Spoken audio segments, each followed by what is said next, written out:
In fact, I had to go through a bunch of hoops just to find Ms. Tucker. Nevertheless, let's get to the issues of law.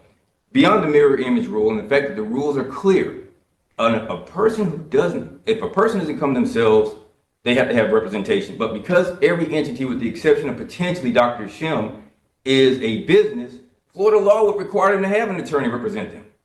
There's no, and I don't recall, unless I missed it, appellee said that Mr. Rowe or Austin Rowe in basketball made appearances on behalf of Dr. Shim, not that there wouldn't be a conflict, the VA, and every other party that was named in the release. And if you look at the release includes people other than the Tuckers.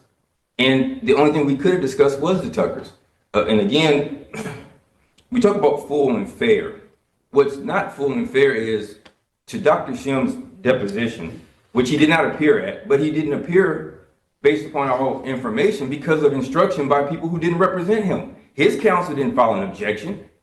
The appellee's lower tribunal counsel filed the objection. And here's the subpoena dues testament. In here, I want to read from his motion for protective order. He states clearly that Mr. Doss did not properly serve Dr. Shim. He merely mailed it to him.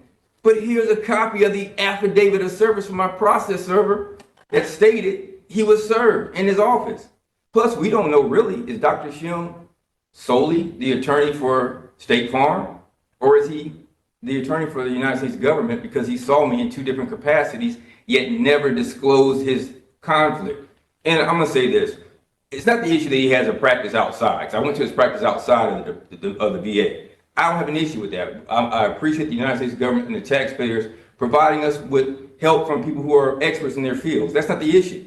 Do what you do. But what you cannot do, and law prohibits it, is to have a financial conflict of interest.